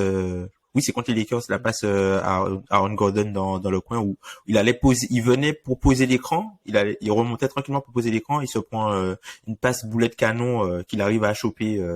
Du coup, il bully son défenseur pour finir, quoi. Mais il partait vraiment dans le sens opposé, tu vois. Il attrape la passe. Il fait redescendre un petit peu la balle et avec toutes ses qualités physiques, il arrive à enfoncer le défenseur en même pas un dribble pour finir au cercle, quoi, sur une action créée de toutes pièces, quoi, qui était pas prévue. Donc oui, il faut lui donner du crédit. Après, je pense que c'est un joueur qui à Orlando, il y avait pas vraiment de hiérarchie. Oui. Donc tu vois, je sais pas si il y avait quand même des bons joueurs, mais tu vois, c'est-à-dire que quand tu regardais les joueurs qui étaient à côté de lui, je pensais pas qu'il se disait je suis pas meilleur que vous. Je pense pas qu'il se disait Vucevic il est forcément meilleur que moi ou Fournier est forcément meilleur que moi, tu vois. Il se disait ok. Parce que là il est un peu obligé là. Là il a pas le choix. Là s'il se dit pas ça, il y a un problème. Il se dit je suis meilleur que le double MVP en titre, peut-être triple. Bon, c'est qu'il y a un moment où c'est même plus de la confiance là à ce niveau-là. C'est ça, il a pas le choix. Et puis, je pense que c'est un joueur aussi qui devient aussi mature dans son basket. Hein. C'est un joueur qui devient aussi mature dans son basket et qui est parfaitement entre guillemets, enfin qui est parfaitement ancré dans le rôle théorique que tout le monde voulait pour lui au départ. Hein. Il y a un peu ce truc. On fait souvent je porte le maillot des Ravens qui vont probablement perdre en playoff au moment où vous aurez entendu ce podcast. Mais passons. Il y a cette relation un peu quarterback-receveur avec Jokic, Gordon, où des fois tu vois Gordon, je pense à un match contre Atlanta, où Gordon à un moment fait un déplacement et Jokic le voit même pas, mais le mec se dit il va me trouver, genre il me trouvera probablement là, et au moment où Atlanta commence à doubler Jokic au poste, Jokic le trouve, tu te dis comment il sait qu'il est là. Bon, ça c'est un détail, mais du coup il y a cette relation où Gordon, il a 2 saisons avec lui, maintenant il sait que sur ce spot-là, Jokic le trouvera. Et du coup, c'est pour ça que je pense qu'on a la pleine puissance d'Aaron Gordon. Je m'attendais pas à ce qu'on parle autant d'Aaron Gordon dans un podcast en 2023. Enchaînons sur les mauvais points. Pour terminer, messieurs, donc les mauvais points individuels. Je vais garder Constant pour la fin parce que je sais, Constant, ce sera le sommet du podcast, son mauvais point. Donc Tom, je te laisse commencer.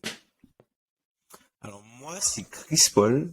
Alors Chris Paul il est un peu blessé là, il s'est blessé face à Miami à la hanche, mais du coup il a quand même joué 16 matchs sur les 20 derniers. Et Chris Paul, sur ces 20 derniers matchs, il a tenté 6 tirs au cercle. 6 tirs au cercle, il en a réussi 3. Et parmi les réussites, c'est à 50%. Alors il y a une réussite face à Blake Griffin à Boston, et il y a une réussite où le joueur qui le défend prend en fait un écran, un backscreen de Biyombo au niveau de la ligne médiane. Donc du coup, Chris Paul a le temps de prendre de la vitesse pour aller finir un layup. C'est tout. Donc on parle des problèmes d'agressivité, d'agression du cercle de cette équipe de Phoenix. Et il va pas falloir compter sur Chris Paul pour arranger ça. Hein. Et on ressent bien, tu vois, l'absence de Devin Booker là. Alors oui, Chris Paul n'est pas là aussi depuis le début de la semaine, mais voilà, sans Devin Booker, ils sont à 2-12. Hein. Ils sont à 2-12 et Mikal Bridges essaye d'en faire plus. bah ça se ressent dans ses pourcentages et ça se ressent dans la façon dont il défend. DeAndre Ayton, il souffle le chaud et le froid. Bon, il a quelques soucis à la cheville, mais tu vois, j'étais pas forcément inquiet pour les Suns, mais là j'ai bien peur qu'ils soient obligés de passer par le play-in. Hein. C'est possible. Je pense que globalement on a sous-estimé. Je me porte responsable. J'ai sous-estimé l'importance de Booker dans l'équipe. Je pense que je l'avais clairement sous-estimé quand on voit cette séquence actuelle.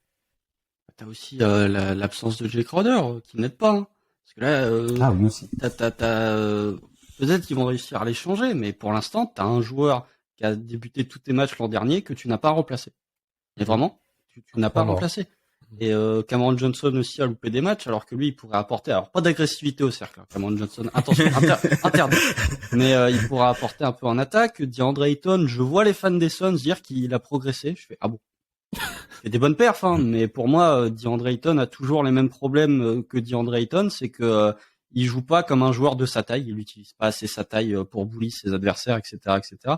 Après, voilà, Devin Booker. Est-ce que le retour de Devin Booker et potentiellement un trade de Jay Crowder va remédier à tous les problèmes de Phoenix? Je suis pas convaincu. Pas tout.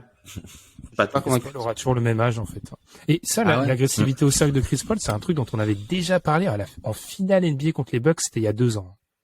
Non, mais là, c'est vraiment, en fait, pour qu'il y aille, faut vraiment qu'il ait beaucoup d'élan. Après, ce qui le sauve, c'est que à 3 points, il est létal, même si il continue de refuser, les catch and shoot à 3 points.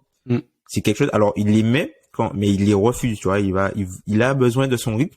Et je me dis que avec le retour de Booker, si t'as besoin de faire l'extra pass et que tu l'as fait à Chris Paul et que tu sais que Chris Paul, il va forcément poser un dribble et il pourra pas te blow by, ben ça limite en fait ses capacités en fait à faire mal à ta défense en fait. Et je pense que c'est peut-être quelque chose sur lequel tu vas pouvoir vivre en playoff, où tu vas te dire OK, une fois que Booker il lâche la balle, on peut laisser de l'espace un peu à Chris Paul, même s'il est derrière la ligne à 3 points, parce qu'on sait qu'il prend pas les catch and shoot. Il les prend pas. Là, pendant la période là, 3 shoots pris dans le corner pour Chris Paul. 3 shoots pris. Le poids des années aussi. Enfin, je pense c'est ce que j'allais dire. Hein. Mais même pour Phoenix de manière générale, entre la finale 2021, bon, la demi de conf, ils sont quand même pas foulés au niveau du physique, mais là tu commences à avoir vraiment beaucoup de blessures. Tu payes peut-être les efforts physiques que tu as dû dépenser ces 2 dernières années, notamment Chris Paul, qui on le sait est pas le joueur le plus healthy de la planète. Là, le premier tour face aux Pelicans qui l'a entamé. Moi, alors je vous avoue, j'expliquerai un peu plus tard dans le podcast, semaine récemment où beaucoup de travail, donc difficile de mettre en avant un joueur comme ça, donc je me suis dit, valeur refuge, Isaac Okoro. Alors du coup, parlons d'Isaac Okoro, les gars. Non, parce qu'en fait, Isaac Okoro m'a beaucoup fait réfléchir quand j'ai vu jouer les Cavs, parce que c'est encore un joueur qui est en difficulté. J'ai beaucoup pensé avec lui à l'idée de patience. Et bon, c'est pour ça que je vais parler un peu d'Isaac Okoro, mais beaucoup d'autres trucs. C'est en fait, quand on demande de la patience vis-à-vis d'Isaac Okoro, j'ai l'impression qu'on comprend pas qu'en NBA, certains fans, la patience, elle est proportionnelle avec le futur rôle, ou en tout cas, ce que tu imagines du joueur. Quand tu imagines qu'Isaac Okoro, à gros traits, disons qu'une équipe NBA, il te faut quoi? Il te faut la première option qui sera peut-être porteur de balle, protecteur de cercle, deuxième option offensive, etc. Dans cette hiérarchie-là, Isaac Okoro, idéalement, si ça devient un espèce de défenseur capable de shooter, ce qui ne deviendra pas selon moi, mais bref, c'est quoi? C'est le 4e joueur, 5e joueur de la hiérarchie. T'as pas le temps d'attendre, notamment avec les Cavs qui ont des ambitions là, pour que ce joueur-là se développe, en fait. Maintenant, t'es dans une obligation de résultat et ça me fait un peu réfléchir par rapport à la draft. Est-ce que ça va pas changer certaines choses quand tu dois attendre? Est-ce que des profils comme ça, où il y a beaucoup de travail, se justifient vraiment haut, ou est-ce qu'il faut pas qu'il y ait déjà plus de garanties? Mais quand je vois jouer, en fait, Isaac Okoro, malgré le fait que Tom, tu m'as dit sur la conversation, ce qui m'a fait beaucoup rigoler, je cite, il met quelques tirs, ce qui est quand même incroyable pour un mec qui était top 5 de draft. Ça reste un joueur qui, balle en main, je trouve vraiment beaucoup trop en difficulté. Efficient field goal percentage, il est à 51%. C'est même pas un joueur efficace au cercle, alors que il a été toujours plus ou moins mis en avant pour ses qualités athlétiques. Donc, ça reste un échec et moi, ça me fait beaucoup vraiment penser à qu'est-ce qu'on fait au niveau de la draft sur des profils où, même s'ils se développent, leur version finale sera vraisemblablement pas majeure dans un effectif qui a de l'ambition, quoi. Qu'est-ce qu'on fait avec ce genre de profil-là? Après, la problématique d'Okoro aussi, c'est que, enfin, les Cavs, c'était pas prévu qu'ils soient là à ce moment-là. En fait, c'est l'arrivée de Mobley a changé un peu la trajectoire de l'équipe parce qu'il était fort très tôt. Jared Allen aussi, ils l'ont récupéré un peu après Okoro d'ailleurs. Jared Allen, hein, je crois. Dans le trade de James vraiment, Harden. ouais, dans le trade de James Harden. Donc du coup, Okoro venait d'arriver et du coup, ben, ça a accéléré la timeline de l'équipe. Puis t'as le trade pour Mitchell, t'as Garland qui devient All-Star. Et c'est ça aussi, quand tu prends des risques sur des joueurs qui sont censés devenir des role players, ben parfois tes role players ils sont prêts après ta star. Et là t'as pas forcément le temps d'attendre, tu vois. Tu vois, je trouve qu'il bénéficie même pas de Mitchell Garland en fait. Je vois jouer, je trouve qu'il n'en bénéficie pas en fait. Alors que entre sa première année à Cleveland et cette année-là, en termes de potentiel offensif, c'est une révolution en fait. Il n'y a pas du tout les mêmes joueurs autour de lui. Et globalement, individuellement, offensivement, il n'y a pas je trouve pas que ce soit un joueur fondamentalement différent, alors qu'il a, je veux dire, on a tout essayé avec Isaac Okoro, on a essayé de le responsabiliser à la main, en tout cas en tant que porteur de balle, on a vu que ça n'a pas marché. Dans les coins, il est pas assez bon en haut tir. Moi, je clôt ainsi le chapitre Isaac Okoro. Il n'aura plus autant de temps de parole sur le podcast d'un Kebdo. Constant. Non, mais je vais prendre un exemple tout bête. Isaac Okoro et Jaden McDaniels sont de la même draft. Il y en a un qui s'est développé, l'autre non. Il y en a un qui était pick 5 de draft, l'autre qui était 21, je crois. 28 McDaniels. Ouais. Donc voilà. Avec des profils quasi similaires. Du pick avant Bein. Ouais. Mais est-ce que tu veux que je déclenche les enfers là? Déclenche, c'est parti. Parce que tu parlais de Chris Paul en disant qu'il était pas capable de blow-by. Alors on va parler d'un gars qui est plus capable de blow-by aussi. 3 sur 13, c'est le pourcentage à 3 points, enfin c'est le total de 3 points tentés par LeBron James dans le clutch. Ça s'est vu en 8K, comme j'aime bien le dire, lors du match face à Dallas, où il a tenté un nombre de 3 points assez trop important. Et globalement, c'est un point que je voudrais souligner, c'est que oui, LeBron, il a 38 ans. Oui, LeBron, d'ici un mois et demi, ce sera le meilleur marqueur de la NBA. Oui, LeBron, il continue d'envoyer des perfs à plus de 40 points, etc. Mais LeBron, ça n'est plus le LeBron d'il y a 3-4 ans. Il a sa deuxième plus grosse saison en volume à 3 points, après l'an dernier. Il en tente 6.7. Par contre, en adresse, il a 28.5 de réussite à 3 points. C'est-à-dire que LeBron ne peut plus blow-by ses adversaires, parce qu'il a plus la vitesse, même s'il a le corps, il a plus le premier pas nécessaire, il a plus l'explosivité pour blow-by ses adversaires, en tout cas des ailiers. Donc, il se retrouve obligé à tenter une quantité plus élevée de tirs à 3 points, notamment aussi parce que du côté des Lakers, il n'y a pas énormément de shooting, globalement, sans faire offense à Russell Westbrook. Voilà, il est obligé de tenter un volume très élevé, et je trouve que dans le clutch, pourtant j'ai défendu souvent LeBron dans le clutch, mais je me dis, là il y a trop de séquences en fait où c'est pull-up à 3 points, il n'y a pas de système, il dribble sur lui-même, oui, ou side-step, et je trouve que ça pénalise les Lakers, parce que les Lakers, ils vont mieux depuis quelques semaines, en attendant le retour potentiellement d'AD. Et en fait, il y a des matchs où les Lakers, depuis le 1er décembre, ils ont joué 11 matchs dans le clutch, ils sont à 6-5. Je pense qu'avec une sélection de tirs LeBron 2018, il pourrait être à 9-2. En tout cas, le match contre Dallas, ils auraient pu le remporter si tu avais eu un LeBron qui aurait drivé vers le cercle. J'aime bien que tu aies mis en avant aussi l'impossibilité du débat autour de LeBron constant. Chaque fois, ah oui, LeBron, il a 38 ans. Oui, mais on peut juste parler du joueur au bout d'un moment. C'est le Tom Brady de la NBA, en fait. C'est incroyable. C'est-à-dire que, et je comprends avec une légende de cette stature-là, tu n'es plus capable de diviser la légende du joueur qu'il est actuellement. En fait, parlons du joueur qu'il est actuellement. Et le joueur qu'il est actuellement, tu l'as très bien dit, Constant, ça fait longtemps qu'on dit que le fait de le mettre sur les pivots, c'est un aveu de faiblesse en réalité. Hein. C'est un aveu de faiblesse sur le fait qu'il blow-by plus personne, comme tu l'as bien dit. Et puis lui, la sélection de shoot, c'est pas LeBron. Comme c'était le cas peut-être il y a 3-4 ans, ce n'est plus LeBron qui s'adapte au jeu actuel. C'est un aveu de faiblesse aussi. C'est qu'en fait, je peux pas passer le mec en face de moi, donc je balance une bombe à 3 points. Tom, je te laisse enchaîner, parce que je pense que Constant a d'autres mines antipersonnelles en réserve. Mais ouais, c'est vrai que c'est vrai que c'est plus le même LeBron James.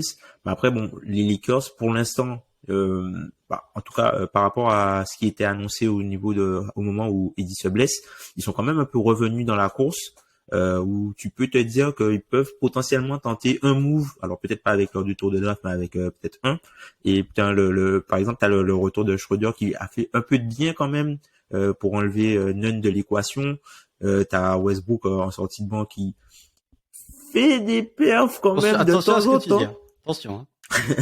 Attention. Il fait des perfs quand même de temps en temps. Mais en tout cas, qui a un rôle important, notamment dans la percussion et la seconde unité. Et puis, shout-out à Ben aussi, Thomas Bryant qui, alors c'est pas le remplaçant d'Anthony Davis, mais en tout cas sur le plan offensif, il apporte quand même quelques solutions. Défensivement, il est un peu en difficulté. Enfin, surtout comparé à Anthony Davis, parce que Anthony Davis défensivement c'est très très haut, mais offensivement en tout cas il arrive à apporter des choses. Donc on verra au retour d'Anthony Davis si les Lakers peuvent faire quelque chose de bien, sachant que cette équipe des Lakers, ils ont eu un calendrier assez compliqué au début, et généralement après le All-Star Game, ils ont souvent des calendriers compliqués, puisque comme là il y a la fin de la saison NFL, bah du coup ils ont tous les matchs, des gros matchs en antenne nationale en fin de saison, donc va falloir faire attention à eux, parce que je pense que eux ils vont jouer leurs playoffs dès février. Ça c'est un. Alors, d'accord avec toi. La relation Russell Westbrook Thomas Bryant, t'es déjà là à Washington. Hein. Enfin, il y a rien de nouveau. Ce que j'allais dire, Thomas Bryant, si t'abandonnes complètement l'aspect défensif, c'est un bon joueur. Bon, faut que t'abandonnes complètement l'aspect défensif. Il y a rien de nouveau. Les deux, ils fonctionnent bien. Dennis Schroeder, pourquoi il marche bien? Bah parce qu'il met ses tirs à 3 points. En fait, c'est l'équation Dennis Schroeder. Dennis Schroeder, s'il met ses 3 points, c'est un bon joueur NBA. Le problème, c'est que Dennis Schroeder, il met pas toujours ses tirs à 3 points. Et ça, c'est un point sur lequel effectivement le calendrier, ils ont le 10e calendrier le plus dur. Alors ça, c'est pas forcément révélateur parce qu'il peut y avoir des absents, mais ça donne quand même un indicateur de ce que va se passer, de ce qui va se passer pour le restant de la saison. Ça, c'est un point sur lequel j'ai envie de dire les Lakers et les Clippers sont privilégiés, c'est qu'ils ont des débuts de saison quand même très cléments les deux. Et il y a un point aussi moi qui me rend fou, c'est que combien de fois les Lakers reçoivent des équipes en dernier match de road trip. Genre là, ils vont jouer. C'est qui joue Attends, cette nuit, ils jouent Orlando, je sais plus, mais ils jouent une équipe en road trip là, qui est en fin de road trip, et le back-to-back Crypto Arena où tu fais Clippers Lakers, combien de fois on a ça? Je trouve que c'est vraiment l'avantage des villes de Los Angeles, quoi. Tu fais le back-to-back. C'est pour faire des économies, voyons. Ouais, bien sûr. C'est pour ça que OKC va à Orlando en back-to-back, et 7 jours après, il retourne à Miami, c'est pour faire des économies, bien sûr. Surtout que les équipes NBA ont vraiment besoin de ce genre d'économies, petites économies, hein, franchement, c'est nécessaire. J'ai des équipes qui prennent l'avion tous les jours.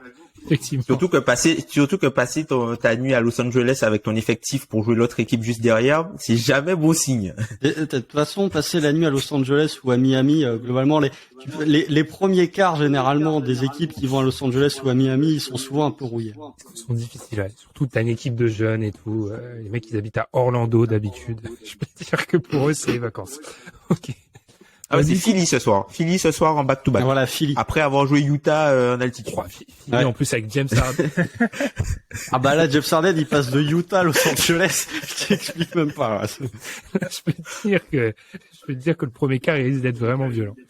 Eh bien, on va conclure là-dessus, les gars. Alors, avant de finir, un petit message un peu triste. Il n'aura pas l'occasion de le dire de vive voix, mais je fais donc le rôle de messager. Un petit message pour vous dire du coup qu'Ilias, pris par les engagements familiaux et aussi le travail, du coup ne pourra plus participer au podcast. Ça me permet aussi du coup d'abord de dire merci à Elias pour ces plus de 3 ans et ce sens de la formule, voilà, si caractéristique d'Ilias.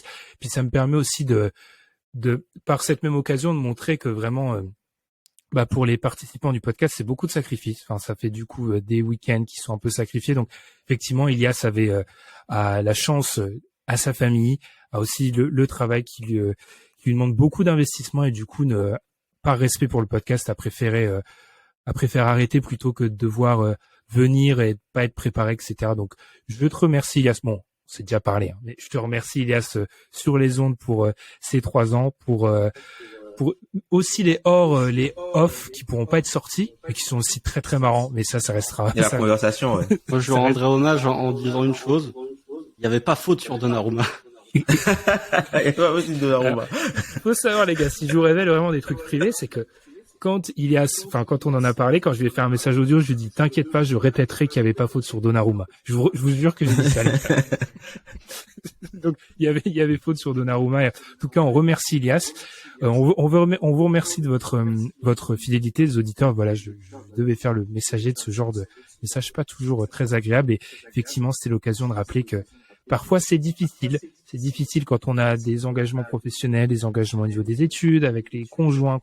Bref, c'est compliqué. Donc voilà. Donc parfois, quand vous nous dites dans les sondages, on aimerait un deuxième épisode hebdomadaire. Désolé. Non. Désolé. on en est très loin. Genre là, dimanche, c'était censé être mon jour de pause. J'ai passé la journée à regarder des pick and roll avec Jalen Brunson. Donc, je peux vous dire que non, c'était pas moi. Du coup, on s'est investi. Bref, personne nous force, c'est aussi un plaisir. Donc, on vous remercie pour on fait un gros bisou à Ilias. Du coup, on vous remercie pour votre fidélité. Puis, on se retrouve la semaine prochaine. La semaine prochaine, je crois qu'on a déjà déterminé l'équipe dont on va parler. Et ça va être peut-être que les cisailles seront sorties. En tout cas, on vous souhaite une bonne semaine et puis on se retrouve très vite. Salut! Salut! Salut!